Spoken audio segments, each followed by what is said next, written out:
Episode 73, Using Questions to Deepen Your Relationship, a conversation with Maggie Reyes.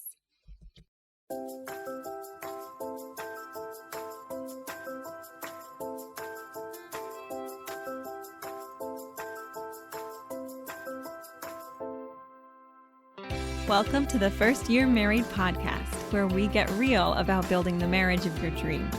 I'm marriage coach Kayla Levin, and I take newly married and engaged women from anxious and insecure to confident and connected through practical tips, real-life inspiration, and more than a little self-awareness along the way. Hello, my friends. Welcome back. I'm so excited to introduce you to a really special person this week. I love doing interviews and having people on and sort of letting you get another perspective. And Maggie Reyes is somebody that I met at a training ages ago, back in 4 years ago. She struck me immediately with her warmth, her love, her smile. She's just an extremely genuine, warm, loving person. And surprise, surprise, she's also a marriage coach. So doesn't that fit perfectly? The reason I really wanted to have her on is that, especially now during COVID, but always with newlyweds who are maybe feeling like they're working really hard, or they're juggling finances, or they're saving for something, the question of what to do on a date, A, to make sure that the date is actually doing something productively to help the relationship, and B, that isn't necessarily expensive all the time, comes up a lot. I get that question a lot. And recently, Maggie published a book called The Questions for Couples Journal. Now, I know Maggie, I know the training that she's been through, and I knew that this was going to be a journal that was going to be very cohesive with the way that we look at thought work and the way we look at our relationships, that keeps us empowered, but also helps deepen our curiosity and love for the other. And when she sent me a copy to read, that was exactly what it was. So I really wanted to get her on to talk about this journal, to encourage you guys to check it out. I'm not in any way like a partner or making any money off of this. I just think this is a really great solution. And she was so generous with her time and her ideas, and I totally just geeked out picking her brain as another marriage coach. So I think you're going to really enjoy the conversation. I'm going to quickly read her bio before we get started, just so you have the whole picture, and then we're going to dive into the interview. Maggie Reyes is a life coach and modern marriage mentor who specializes in helping driven, ambitious women create the marriages of their dreams. Her innovative, playful, and practical approach to love and marriage takes the principles of cognitive psychology and luxury hospitality service and uses them to teach her clients the most effective ways to break destructive patterns and develop the mindsets and habits that make relationships thrive. She is the author of the best-selling Questions for Couples Journal and the host of the Marriage Life Coach podcast. If you want to learn how to stop doing the things that poison the love in a relationship and start doing the things that make love stronger, you can find the tools to start becoming your best loving self at maggiereyes.com.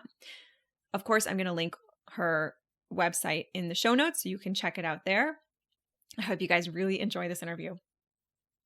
Hi, Maggie Reyes. It is such a pleasure to have you here on the podcast today. Thank you for having me. I am delighted and I'm so excited. I think we're going to have such a useful conversation for everybody. Amazing. I am excited to be sharing your work with these women.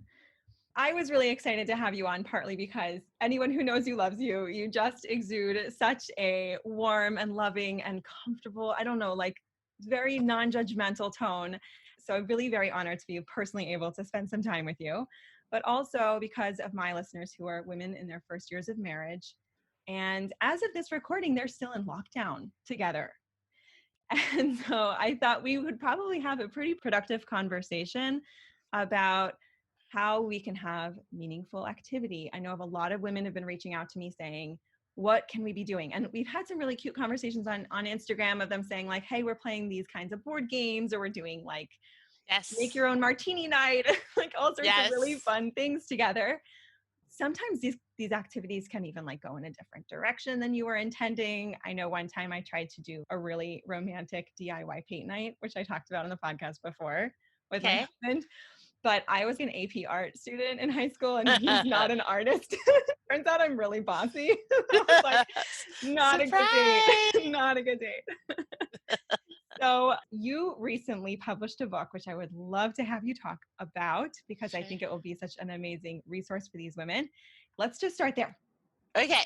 The book is called The Questions for Couples Journal, and I like to think of it as it's 400 questions. You have like an endless amount of date nights that you can create from this book. And it's such a simple tool to use for connection, which gets me so excited to talk about. The idea behind it is there are questions that we never ask unless someone prompts us to ask. That's Hmm. why we as coaches, right, where our clients come to us, is there are questions that we ask that someone has never considered in their life Yep. until we ask them that question. So in the Questions for Couples journal, we have fun, lighthearted questions, we have deep relationship questions, we have your goals and dreams, and you can kind of skip around. And if you want to have like a goals and dreams night, you can just ask those questions. If you want to have a sexy night, you can just ask those questions. It's just a fun way to connect that gives you one more thing you can do during lockdown or anytime, really. Right. And I think like one of the things that I'm hearing a lot is that we tend to get into like routines, right? So Yes, either they had their routine of how they connected and it was like dinner yes, and a movie or whatever, and that's taken yes, away, or they yes, have their routines of how they talk to each other and the kinds of things they ask. And yes, we're always talking about how do we get past the salt conversations, right? There's so yes, much running the daily life. So that's why I just totally geeked out on your questions. One thing I want them to know is that you yes, have these little icons yes. next to the different types of questions. Can you describe that? Yeah, absolutely. So there's categories. There's 7 categories in the book. So I was mentioning you have your relationship, goals and dreams. You have communication. You have passion and intimacy, which I like to call sexy times. You have memories and the past. You have values and beliefs, and then just for fun. And those categories throughout the book, there's a little icon that you can, if you really want to just focus on goals and dreams, or if you just want to focus on sexy times, you can go through and skip around and just go through that one theme. Or you can pick, like, well, we're going to do one of each tonight, or that kind of thing, which I just love that it gives you that flexibility to really focus on a theme or not, depending on your mood.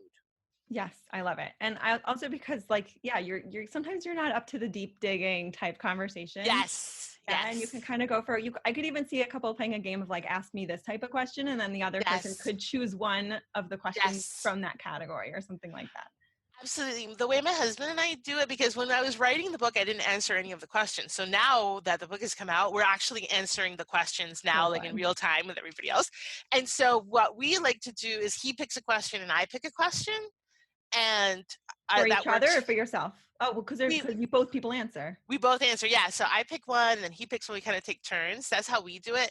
One of my clients, what she does is her husband is that type of husband that would never be into a questions book. Like that would never be something that he would say, yes, my dear, let's do that. Like, so if you're listening and that's your case, what she does is she picks up the book, she looks for a question that is interesting to her, and then over dinner, she's like, oh, I've never asked you about what you think your purpose in life is. Like, what is your purpose? Like she'll just bring it up like that. I'm imagining her like hiding it underneath her like dinner plate. Which is Like fun, looking right? for It's so something. fun. Yeah. That's so So great. you can use the book in so many different ways, even if your hubby is not necessarily interested in. Oh my gosh. No, I really Yeah. love that because that's definitely a scenario. And I think a lot of times people make that mean, like, right? What do you say about a lot of times Yeah. women will come to me and they're like, well, my husband doesn't want to do all these things. Right. And it seems Yeah. like it's a really, really big problem. But I suspect that you might have a slightly different take on that. Yeah, it's like it really depends. So whenever you get somebody who doesn't want to do a thing, whatever the thing is, we want to check in, like, should we be doing the thing at all? Number one, right? Let's just check in. And then number two is like, well, have I made it compelling and exciting and delightful to do the thing? And Hmm. if I haven't, then could I? Is there a way to do that? And here's something that's kind of it was inspired by thinking about using a book like this, but let's think about it in other ways, because this comes up a lot for me and I'm sure it comes up a lot for you. We have moments as wives that we want our husbands to help us, and we want them to do things they are very bad at doing. And then we get mad at them for not Hmm. wanting to help us and for being bad at that thing. And my challenge to everyone, whenever you come across this, is to really think about it like, should he be doing this thing in the first place? Is Hmm. he the one who? So I'll give you an example, because it's like, what are you talking about, Maggie? It's like, okay, the plumbing in the house, whatever, the faucet is leaking. Oh, I've told him 3,000 times the faucet is leaking. well, how about it? Time number 2,998. We're like, maybe we should call the plumber, right? Right. Maybe he Right. shouldn't be the one who fixes it, and we could just let that go completely. Right. And so we have those moments where it's like, if we have asked for something multiple times over, let's pause and question, is it how we're asking? Sometimes it is. Or is it like we want him to do something that he really isn't the best person to be doing? And can we release the need for him to do it and just get the problem solved? Yes. What do you Because think? we get like so mixed Yeah. up with the wanting the thing to be fixed, and we Yes. forget that he doesn't have to be the one to fix it. And so Yes. he becomes the problem, but really the problem was the leaky faucet. It was Yes. never him in the first place. Yes. Totally. But I think there's another thing that we taught. I just feel like you must be a guru on this. So I'm going to ask you about it. Sure. Sure. Because one thing that we talk about a lot is that the difference in sort of how we communicate in terms of asking for things. And so Okay. sometimes women will ask from a place of like disapproval, like what should have Yes. happened, which is very unmotivating to Yeah. like the more male brain. So really the antidote for that is to come from a place of like gratitude and acceptance. And what you just said, oh, you just used a word that was so great. I don't remember, delight or something like that, right? Yeah. Yeah. And like cultivating a sense of like delight and excitement and happiness and contentment. Yes. And some of us are a little too type A for that sometimes. Yeah. So all my clients are type A. I'm type A, so I totally can relate to that. And here's what I've had to think deeply about this, because just like you, this is a question that comes up a lot for me. And I call it really understanding the difference between a request and a demand. Mm, And you mentioned the word disapproval and like that it's not welcomed by the male brain. Guess what? It's not welcomed by the female brain either, right? exactly. Like Yes, you came to me and asked me for something from a place of disapproval, I'd be totally. like, "What you talking about? I don't think so." Out of Right? my face. Yeah, right? So it's like, so the difference between a request and a demand, we think we know the answer. This sounds so simple. And every time I go over this with a client, they're like, what? So here we go. In a request, there's no emotional price to pay if the answer is no. I love that. Okay. With a demand, there's an emotional price to pay if the answer is no. And this works across all relationships. One of my best friends called me the other day. It was so fun. She's like, I started listening to your podcast. I can't believe I didn't listen to it before. She's single. She's not married. It's the Marriage Life Coach podcast. So if you're Right. single, you're not likely to like tune in, right? And so she's like, I listened to that episode on that request thing, right? 'Cause that's how our friends talk. And she's like, I do this all the time with my daughter.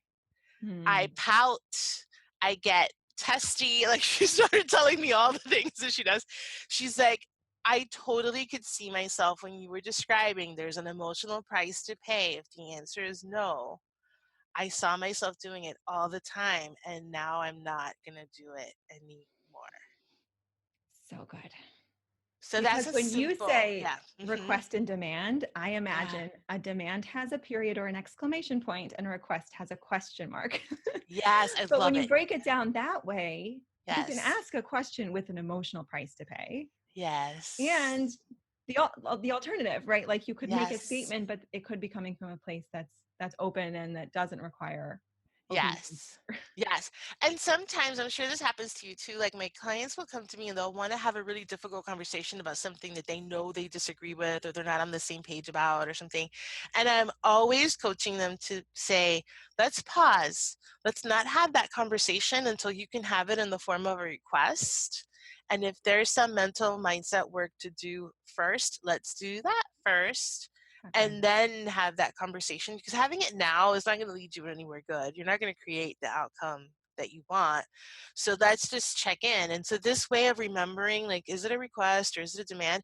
It just is a shortcut to help you stay focused on, wait, hold on. And how do I feel when somebody makes a demand on me? Like everyone can think right now, everyone who's listening can think, oh, I don't really like that either. Right. Mm-hmm. Yeah, absolutely. Okay, I have an emotion that I want to talk to you about. Okay, let's do it. Okay, this is so exciting to talk to another coach. Okay, Yes. so normally, if we have a goal, we might want to cultivate, some like enthusiasm or dedication for that goal. Okay. So like, Mhm. let's say Okay. I want to run a marathon, which I don't want to do. Okay. But if I wanted to run a marathon, right? Okay. I might sometimes wake up and be like, ugh, I just don't want to run a marathon today. So I Okay. might either just go run the marathon anyway, or I might try and work on like, well, Mhm. imagining myself or what that, would mean for me or anything that would make me feel more motivated. What I find sometimes with my clients is that when they start to get to a place of lacking motivation, they take it as a read on their relationship. And remember, I work with newlyweds. So a Right. lot of times they're still kind of testing the waters. Was this right? He Yeah. did that thing when we were dating and I'm not really sure, like it's still happening. There still isn't that always that both feet in Right. energy. And that's kind of a lot of what Yes. we work on developing. Yep. So I would love to have you break down a little bit. I'm putting you on the spot here Sure. completely. Everyone should know I did not send any questions in advance, Yeah. but Maggie's amazing. How do we differentiate between motivation that's tied to like our real ultimate goals and Mhm. not getting confused when we're just having a day that lacks motivation, just like the person who wants to run the marathon might wake up one day and not want to run that day? I love it. So here's how I would look at it. If you've ever had a job, if you've ever gone to school, if you've ever taken care of another human, whether it's a baby, a brother, a sister, cousin, or parent, there are days when you are so grateful and delighted to do that thing, and there are days where you just do it because it's what you do, right?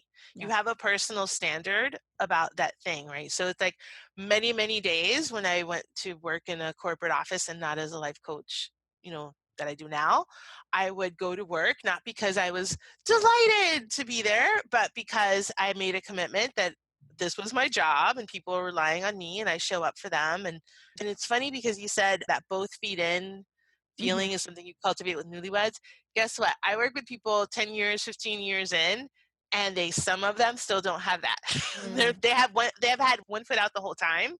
wow. And So amazing they're like with you. this, and it's so awesome that you created this for people to start off on the right foot, with Thank both you. feet in, right? Like it's so, so important. So for everyone who's listening to this now, like there's nothing more important that you could be doing than listening to First Year of Marriage, if this is especially your first year of marriage, because it'll set you up for success in a way that nothing else will.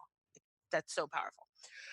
Okay, so anytime we make a commitment, the commitment goes beyond any one given day.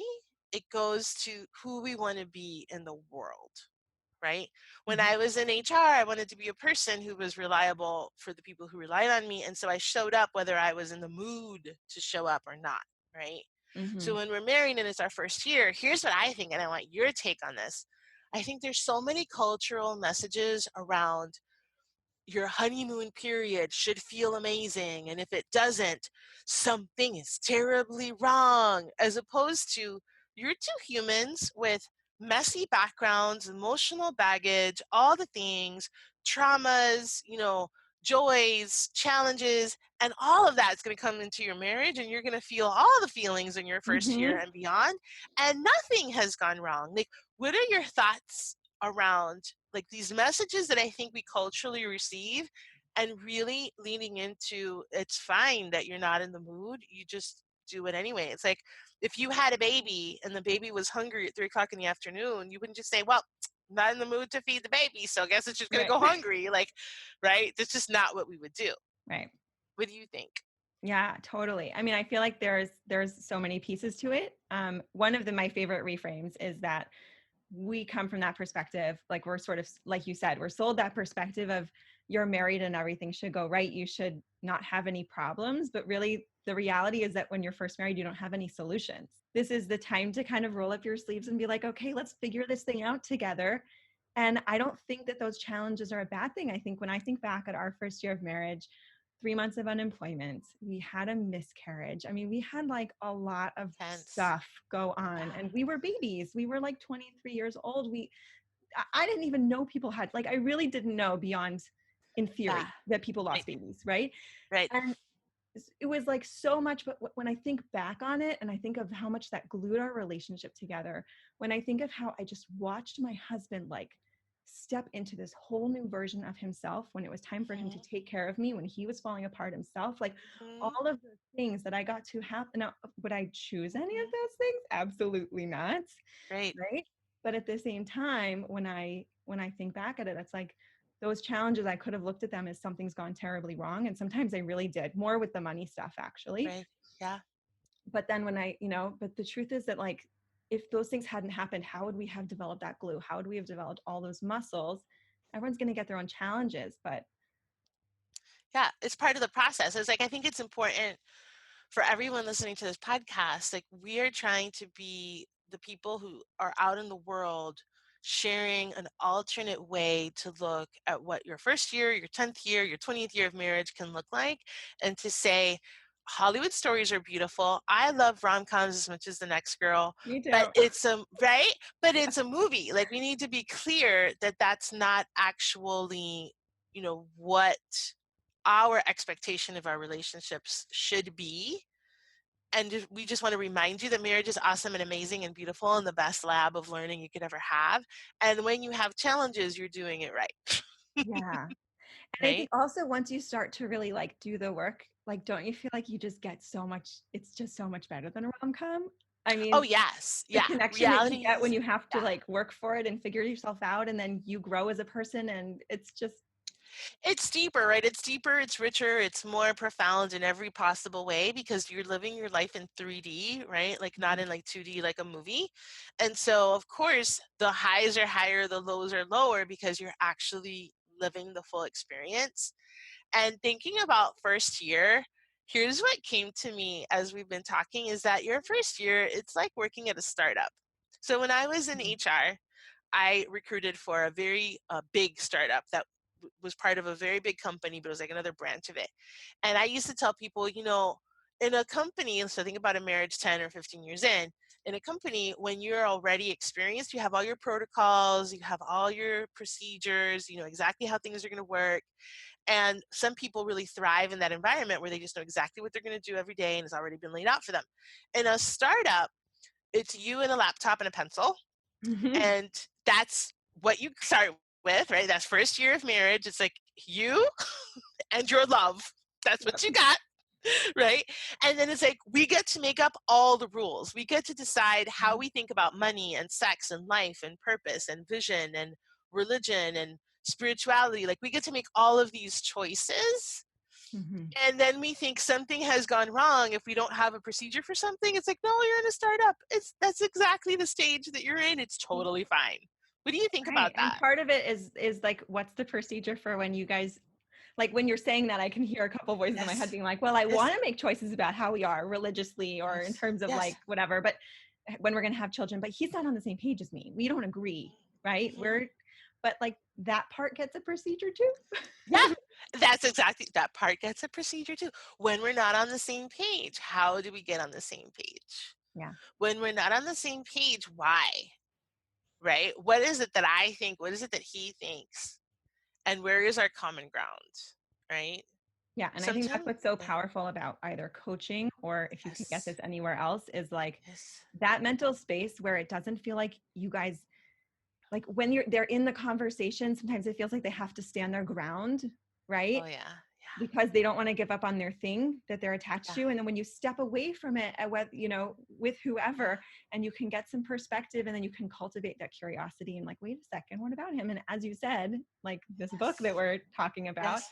questions Yes. are so, so powerful for building the relationship. And in the questions, I'm glad you brought it back to the book because I want to share something that's in the book that absolutely applies when you're not on the same page. So when I got approached about writing this book, I was like, I'm going to bake in my little life coaching concepts into this mainstream questions book. And I'm just going to like secretly, but not so secretly, show people how to do this, right? So at the beginning of the book, there's like an explanation of how to approach answering these questions. And I it's awesome because they put it in bold and they made it this beautiful part of the book where it says, remember, open-hearted curiosity, yes, judgment and criticism, no. Mm-hmm. And my highest intention for the book is if in a fun, romantic, lighthearted way, you get to practice that idea of open-heartedness, yes, judgment and criticism, no, that will put you in such a strong place for everything else in your relationship, right? Yeah. So when we're not on the same page, you can say, hold on, open-hearted curiosity, yes, let me see what page is he on? Tell me Mhm. more about that page. Help me understand that page. What's happening, right? Yes. That's one of my HR sentences is when people would do wacky things at work and get themselves into trouble, they'd come to the office and they'd be like, help me understand what happened here, right? And it's such a simple, open way to ask a question. It's just like, walk me through your thought process. If you're Mhm. able to ask that question with no huge emotion attached, right? And Mhm. think about it when it comes to something as intimate and that we have such deep feelings about, like when to have a baby, if to have a baby, what's our spiritual life going to be like? Like, how committed are we to some of these principles? Are we going to do it all the way or are we going to do it Right. 90% of the way? Like all that. So you already have a deep emotion attached to some of these things because of how you were brought up and all the things you've, believed for so many years. And suddenly open-hearted curiosity for this person that I married who thinks differently than I do, that wasn't brought up the same way, right? Just that one little thing will help you get on the same page, and then the book will help you practice that in a fun, lighthearted way so that you can have the deeper conversations about the other things that are a little bit more complicated to have.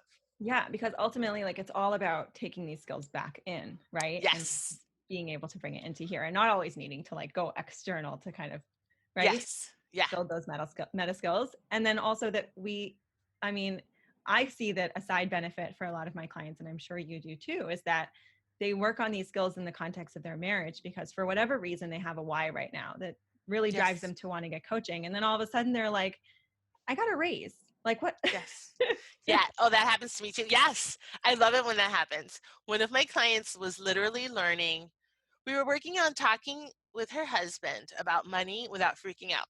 That was literally our goal. Was every time they would talk about money, it was either a fight or we'd go back to our corners and it was like disconnection. So we were working through, some of her money beliefs, all these things.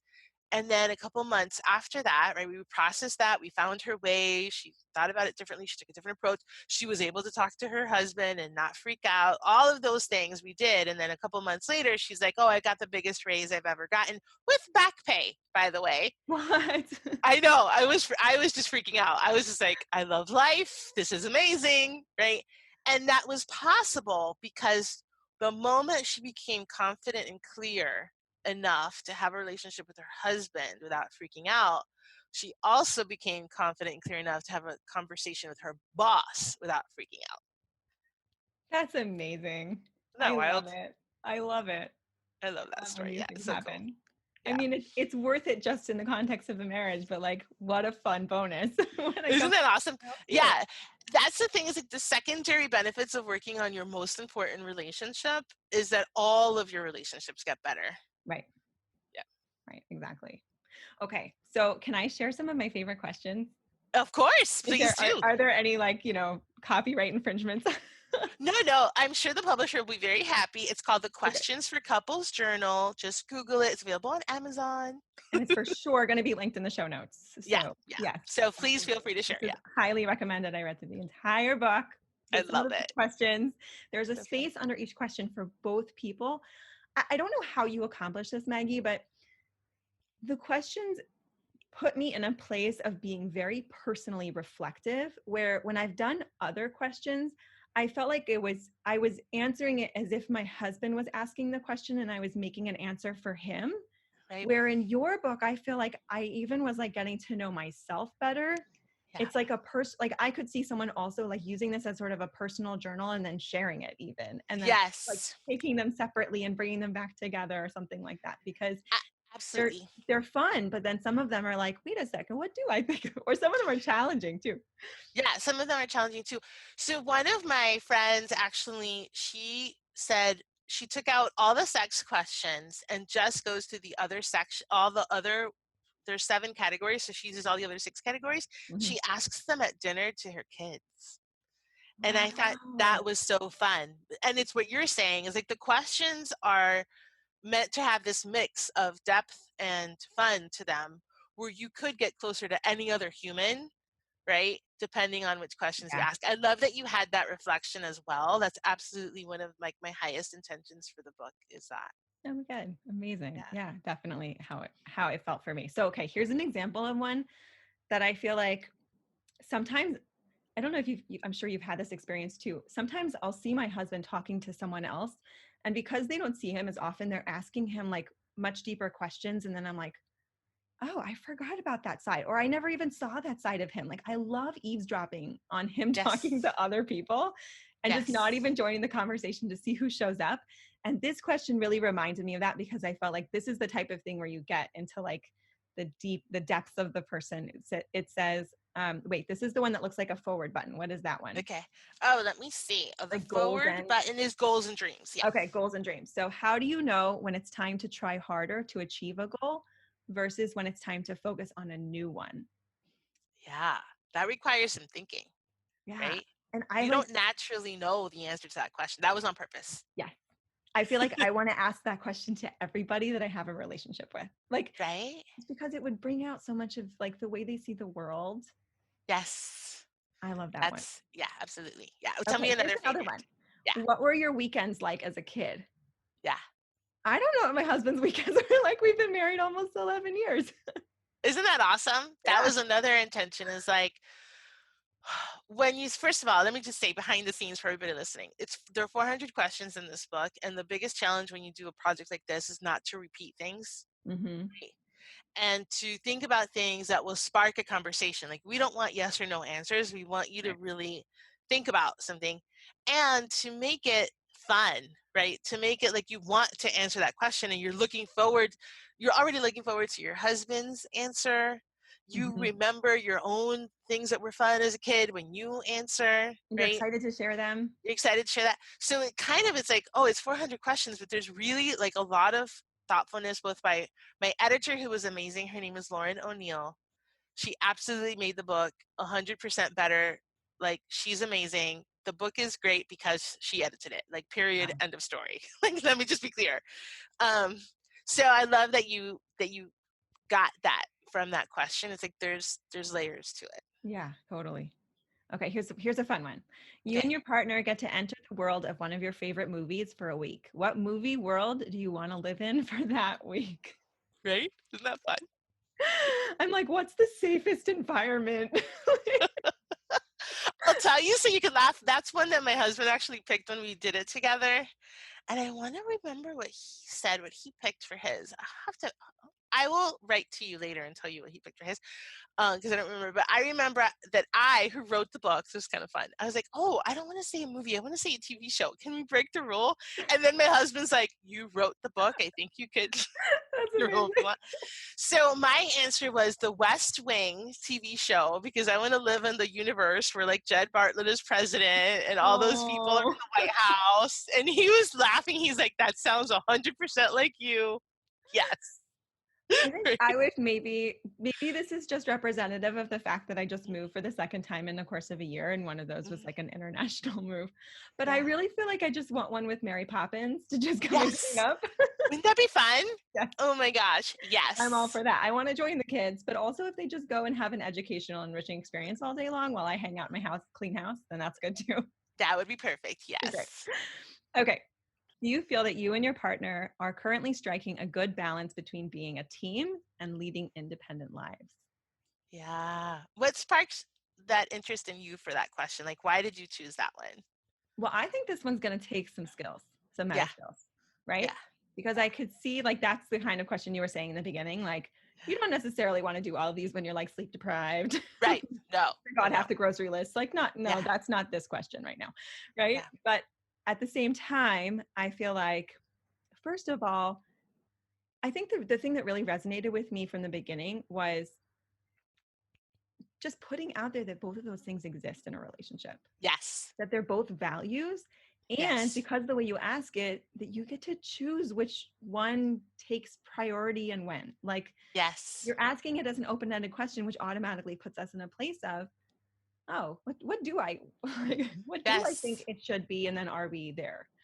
Yes. I think that's absolutely that one is a question that would require you to think about what you actually want, which is another intention of the book, is like, what kind of relationship do you want to have? And do you both want the same one? And if you don't, how do you meet in the middle? Or how do you decide how to move forward knowing that you want slightly different things? Like, there's a solution to everything, but let's just be clear about what we want first, and then we can solve for it, right? Right. And I'll tell you, since it's first year conversation, my first year of marriage, that question was a challenge for me because I Uh-huh. got married in my 30s. So I was already older and had like a well-developed life, and my husband was also in his 30s and all that. And I had this thought of, I finally met the love of my life. I should want to spend every minute of every moment of every day with him. Like, of course I should. Right. And that really wasn't the most ideal scenario for either of us, right? So I love self-development. I love, whatever, watching Oprah or going to a workshop or listening to a podcast. My husband is a gamer. He loves playing video games. Like, there are things that we love outside of our relationship that really have nothing to do with our relationship directly, right? Mhm. And so one of the things as I was thinking about the questions to ask, I thought about what were the things that were challenging for me that I would have loved to have articulated or even thought about at all, right? And so that question really is, for me, I went through that first year where we kind of swung the pendulum really far in one direction and then a little bit too far in the other direction, and we had to find our way of what is the right mix of independent activities and working together as a team and doing things together and spending time together. And I think, for especially in your first year, you really are figuring that out. What do you think? Yeah, totally. And going back to what you had talked about earlier, it's not that the pendulum swing is a problem, but when you Right. can frame that in the context of this is the time for us to figure it out. Like, I could Yes. imagine a lot of people answering this question with, I'm not sure, but what I think right now is this. Yes. And then you could come back to this question a little bit later and be like, well, especially I mean, I've definitely seen this for myself repeatedly in my marriage, is that I often will assume he's going to say no to something that I need. Like, if I feel like I want to just go out and, have a fun night or whatever, like something like that, Yes. sometimes I don't even ask because I'm like, well, I don't know. Like, he works so hard and he's doing all these things and that's not really fair. But meanwhile, when I express what I want, most of the time he's like, yes, Sure, no that's a problem. normal thing to want to do. Like, what's the problem? Yeah. And I It's think like that what this brings that up a little bit too. I love that you mentioned that, because I've certainly had things where I've hesitated to bring something up. And I teach this stuff, and I still have to self coach myself around it and walk through, what am I feeling? What am I thinking? What's happening? Right. I remember one time my husband and I don't know, we had some kind of disagreement and we worked through it. And then, we were sort of debriefing afterwards. And he said, imagine if that was hard for us. Imagine for people that don't think about this all day, every day like you do. Hmm. And I was like, yes, this is why we do what we do, Kayla and I. Yeah. Yeah. Go Mhm. team. Go team. I love it. I love it. I mean, again, like, just the balance of the different types of questions. Also, they're mixed up. So even if someone did go into, I Yeah. know based on how people listen to my podcast that some Yes. people are going to Yes. listen to this and they're going to go buy the book and they're going to only go in sequential order Right. Yes. because Just they're always asking me like, what do I do? What do I go backwards or forwards? So, but even if you were to go in sequential order, the energy and the intensity of the questions is constantly like going in yeah. and out. So you kind of get a break on a fun one and then you climb back into like one of the more, Yeah. I don't want to say heavy because they're not negative. They're just No. more thoughtful. Yes. There's a mix of like depth and lightheartedness. Yes, And the topic exactly. itself will show you, like, imagine having a conversation about your values and beliefs versus having a conversation about what TV show do you want to live in, right? It's just a different, it's not a bad conversation. It's just a different conversation. Yeah. Totally. And I think it's really like, this is one of those things where you and I can sit here and say the value of questions and what it brings to a relationship. But when you've actually sat down and done it and Yes. seen it, I talked a little while ago about doing a similar exercise and 10 years married. And one thing came up and it was like, what's an unrealized dream? Yes. And I started talking about it. My husband was looking at me like I had grown another head. He was like, I had no idea. Right. Right? And that was like, it was so you don't realize how much goes unsaid just in the day-to-day moving your life along when you Yes. don't have something to sort of And it's, you don't want to just sit there and think of the questions. Like, you don't want your brain busy on being creative. You want your brain being busy connecting and answering the questions. Yeah, something like this is like a shortcut to help you. You don't need to figure out what you should be asking. You Right. can just use these. Although I have to say, someone who bought the book wrote this in the reviews on Amazon. She said now her husband is making up his own questions of things he wants to know. And I just thought that was the best thing ever. It's like, what a great way to use the book. It's like, oh, now he sees he could ask about all these different topics and ideas. He wants to know this. That's awesome, right? Great thing to do. And someone wrote a review, which this floored me. She said she started using it. She asked 4 or 5 questions from the book, and they've been married 22 years, and she learned something about her husband that she never knew before. That's the ticket, right? That's why we're doing what we're doing. And here's what I want to tell all the first years. Pay close attention to this. Because I work with people often 10 years, 15 years in who are struggling and want to have a 5-star marriage. They want to make it thrive. They want to make it better. They love their partner. They're just not sure how to go about doing it. And this is something I see very, very often. Many times when a relationship gets into a rut, right, when you're just not feeling as delighted as you could be, if you analyze your conversations over the past week or the past month, they've either been maintenance or problems. Yep. I just call it maintenance and problems. We're talking about picking up kids, mortgage, bills, whatever's going on, right? Buy milk, maintenance, problems. Little Joey fell on the playground. This happened, that happened, whatever. And if we're not having conversations outside of maintenance and problems, we're not having a thriving relationship. Amazing. And you're seeing a clear correlation between that with someone feeling a little bit burned out and they're not getting the time to have those deeper conversations. Yeah, so what happens is when I start asking questions and digging a little deeper, it's like, well, how much fun are you having? Do you have together time? If you have kids, are you having time without your kids? What's happening? And when you start digging a little deeper, what I see now, remember, it's not scientific, right? It's like the group of people who come to me are coming to me because they have struggles. But if there is a struggle, very, very often, it's maintenance and problems, and there's no fun, there's no joy, there's no dreams, there's no goals. Like, we get so caught up in the day-to-day of life that we don't focus on this. Does that make sense? Totally. And I think specifically with people in their first year or first couple years of marriage, right now, obviously with people who are going out and, sometimes they have those date night conversations where they'll say, let's leave the finances, let's leave this. By the way, anyone who's not doing that, who's listening to this podcast, do that. Like, any topics that are those maintenance problems topics, and leave them home when you go on those dates. And just, it might even be uncomfortable for a couple minutes, but it's so worth it. Or bring the book and then you don't even have to be uncomfortable. Yeah, or pick a couple questions ahead of time. Yeah. But then even right now, so they're not going out because they're in lockdown, but even not during that time, there's a lot of people who feel like, well, I can't have a date night because, we're just married, we're just starting in our careers, we don't have the money, we're paying off student loans, whatever the thing is. And they, or let's say they have a kid early on and then they feel like they can't get out, paying for the sitter, it's too much. But I feel like this is again another solution for that, because put on a cute dress and sit down at the table with this book, and then it just reframes the whole experience. It's not just sitting down and having dinner together. It can be date night in your house. And I like to call it together time, because I think people sometimes think of date night must be one thing. Like, they have so many associations of what a date night should be.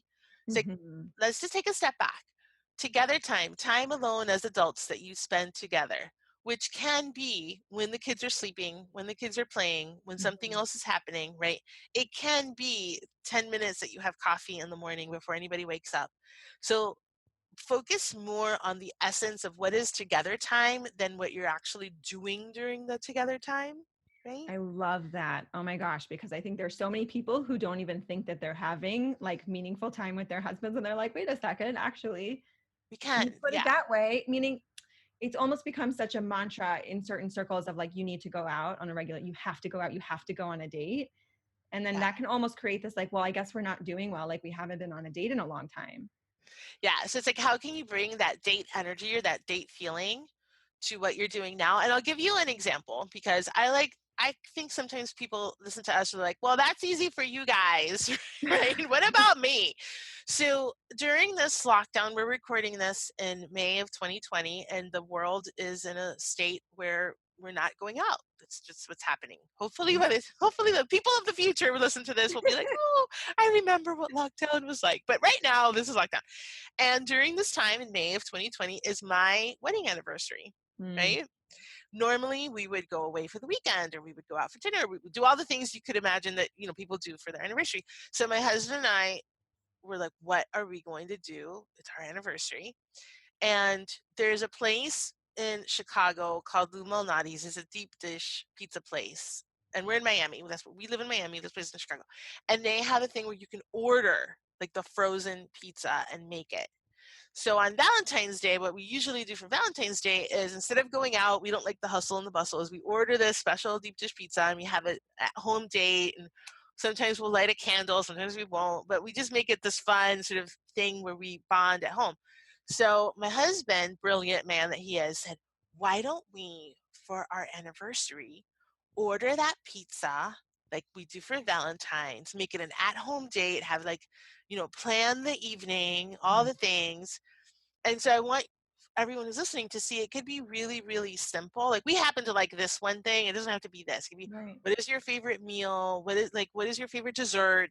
Your favorite ice cream flavor. And I Let's love do, that you're saying takeout also. I mean, it's not takeout yeah, for you, it's like yeah. a fancy thing, but It's like, right, it yeah. doesn't have to mean that she has to cook a fancy meal. Exactly. That's the point. Yeah, yeah, yeah. Especially me, because my husband is a chef and I am the cute assistant. Oh, amazing. I am the one who says, and what do I do next? What's my next step? But just the idea that it's like you can plan something at home that feels special and meaningful to you. You don't have to wait for lockdown to be over. You don't have to wait for conditions to be perfect. You can just do something, whatever's available to you right now, no matter how simple it may feel, can be amazing. So my husband and I have brunch, right? And we like have eggs and all the things. We make a brunch, and then when we started doing the book together, we're like, oh, we're going to do a few questions of the book at brunch, and made that a thing that we do. So it could be that simple, is what I Oh want my to say. gosh. I love it. I really love Yeah, it. We're big yeah, like coffee in the morning people. yeah. There you So go. we don't have, Maggie was generous enough to give me a PDF, but like this is the kind of Yes. book you just really want to own. Yeah. And so I'm like waiting for Amazon to restart. I think they just restarted delivery to Israel. So I'm like, I need the thing in my hands. Like you want to write on it and you want to like touch. I don't know. It's just like it's a pretty cute book and it has so much going on. And yeah, you want to record in it, right? So I'm Yeah. thinking that's going to be a coffee in the morning thing for us. The fun. Yeah. Perfect. I would love to talk about this one piece that I think is like a very delicate balance. Now, a lot of women have been listening to this podcast for a long time. They understand the value of thought work. They understand, right, to separate out like what's literally going on and then sort of the story that they're making about it and the feelings and all of that. At the same time, your marriage is a bit of a unique relationship. So there's kind of this very interesting gray area between getting the support or asking for the thing that you want. Like we don't want them never to ask for Mm-hmm. anything ever again, Mm-hmm. right? Right. Versus like, when do we know it's a thing to just, it's time to just take responsibility and it's just time to do some thought work and to do my own work versus Mm-hmm. when it's like relationship work. How do Yeah. we navigate that gray area? Okay, here's how I describe it. I describe it as a dance between acceptance and boundaries. Mm, So I fully accept as human all quirks, all things, the things that annoy me, the things that I love, the things I admire. I accept as human. And there are certain things I'm willing to do and not willing to do, or certain things I want to do and I don't want to do. And it's, imagine a dance where you're gliding on the dance floor like Fred Astaire and Ginger Rogers, and sometimes you're twirling and sometimes you're dipping and sometimes you stop and then you pause. So it's this dance. It's not always I'm practicing acceptance or always I'm making a request. I'm dancing in between that space.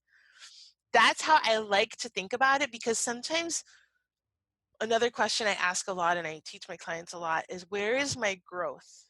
Is my mm, growth to accept this thing? Is my growth to ask for something different? Right? Where do I grow the most in my relationship with myself and with this other human that I love?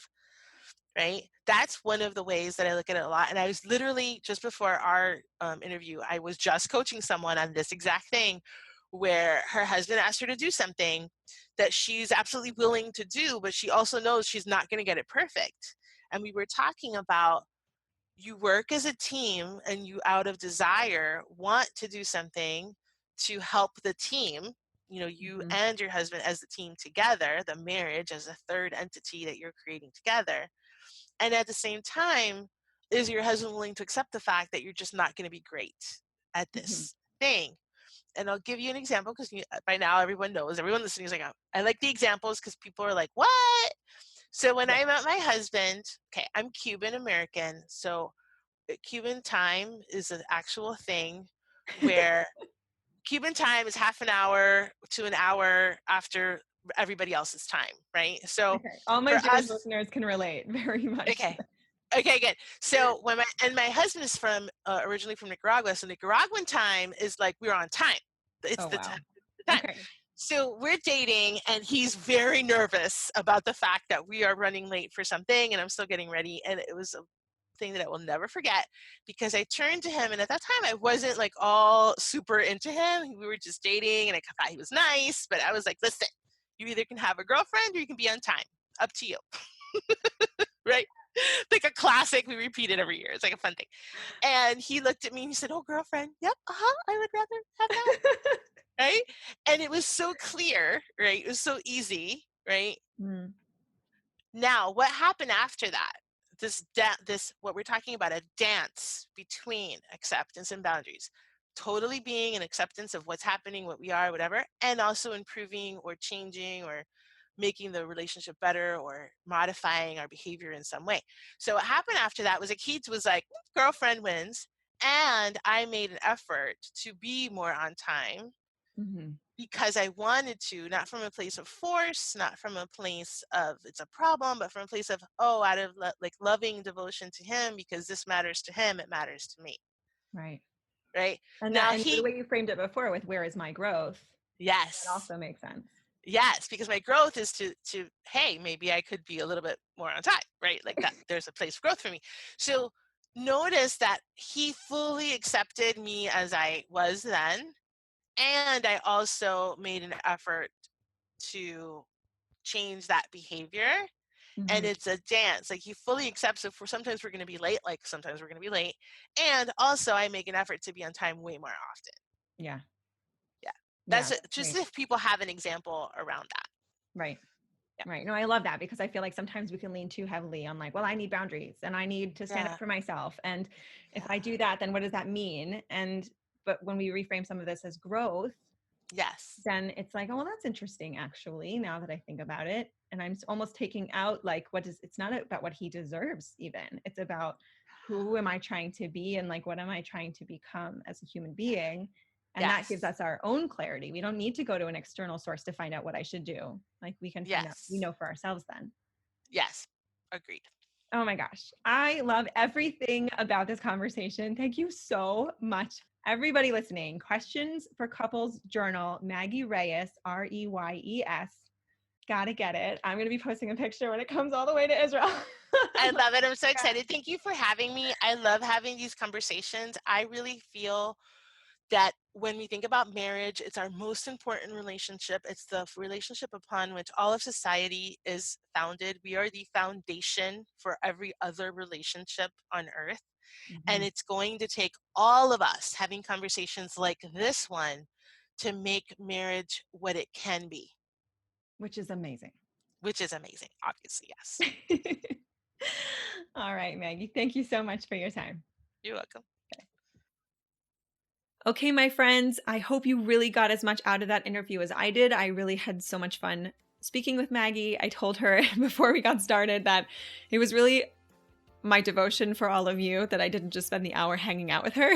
That's what I like really would have loved also, but this was actually really even better because we really got to get into all this amazing material. So if you have any questions, if you want to reach out, I of course always love to hear from you at First Year Married on Instagram.